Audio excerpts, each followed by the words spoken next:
That's C2. Okay. 3, 4. Sorry, no, C4 and 5. Sorry. So that is C2.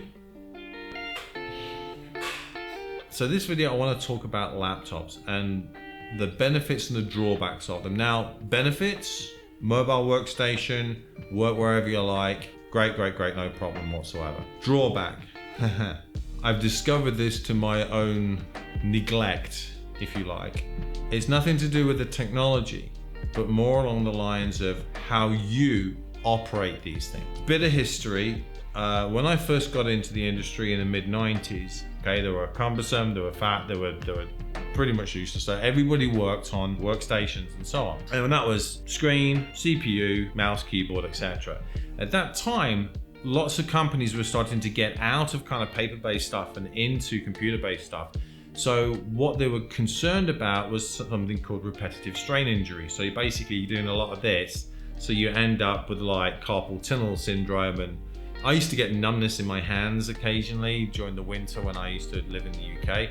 But one of the things I actually did was actually work on a piece of software, and that was all about how to set up your computer properly. So the screen should be a certain height, your arms should be at kind of right angles, your head should be straight, directly with your eyes directly in the center of the screen. So you're sitting there like this with your back supported so that your posture is straight, your arms are at right angles, and you're operating like this, okay? You're not kind of, and you're definitely not doing this.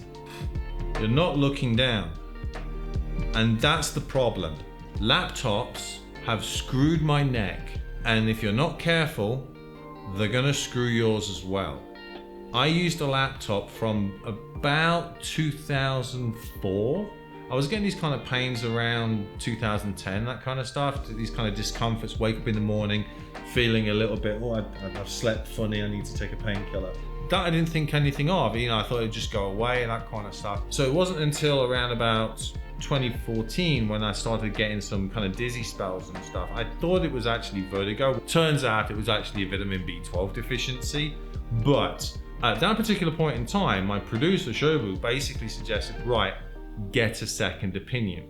And I went to this one diagnostics place and they did boom, boom, boom, boom, boom, all that kind of stuff and injected me with some radioactive half-life thing to check the size of my arteries and blood vessels and God knows what else. And we discovered two things. Number one, I have a slight birth defect.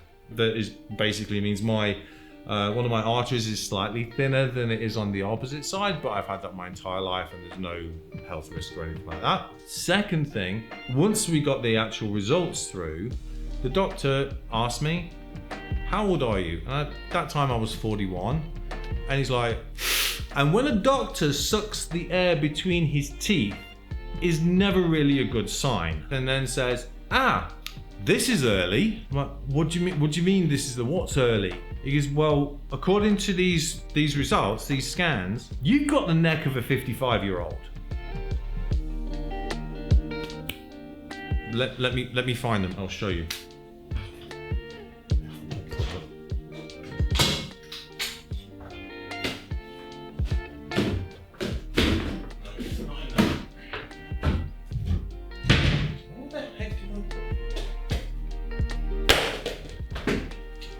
Right, got it. So these are my results, all right? So this proves that two things. Number one, I have a brain because they're in there. It's sitting. Oh, no, that's the blood vessels. You see that? Lovely. And where is it? Is this the one? So all right, here we go. I'm using Procreate as a whiteboard. Let me just see if I can just kill this light. Okay. So we have C2 vertebrae, 3, 4, and 5. Now you see how eroded they are. And that is the exact words that we're actually using in the report. Erosion. I think it was erosion. And how much that is impacting on my spinal columns. That's my spinal cord right there. And they are touching the nerves in my spinal column. All right?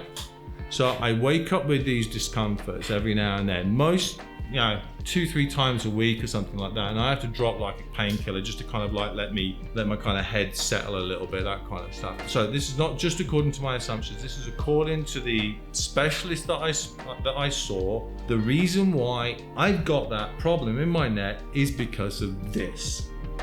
Okay, looking down for years on years on years and years, operating a laptop when I should have basically used one of these things, which is a stand. If you get a stand, I'm not promoting any brand or anything like that. There's no links in the description or anything like that rubbish. This is just a basic laptop stand. I'm not even going to tell you the brand. It's a laptop stand. It gets your laptop to the right height so the screen is level with your head, with your eyes, okay?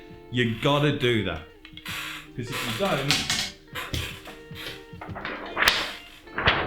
you end up with this, okay?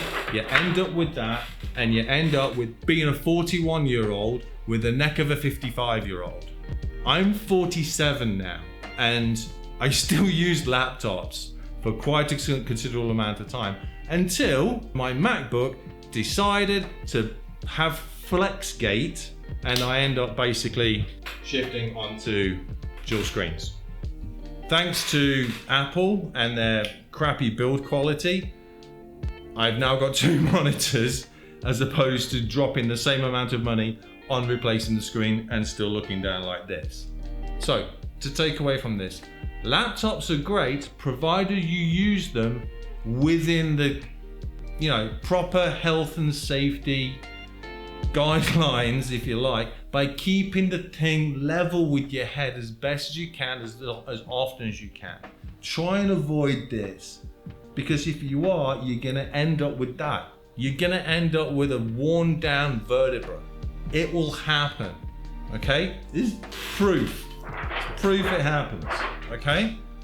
So be very, very, very careful, all right? And this thing is cumulative. It happens over time. It doesn't just suddenly happen. It will gradually happen over the months and the years. If you're in your 20s into your 30s and you're starting to use these things, and especially your kids who are in their teenagers and so on, who are basically doing a lot of this, they're gonna get neck problems. So try and keep things at eye level, seriously, because otherwise you're gonna be in pain later on. All right, that's it. Thanks a lot. This has been a public service announcement sponsored by nobody. Definitely not a maker of a laptop. Have a good one. Take care of yourselves. Bye-bye.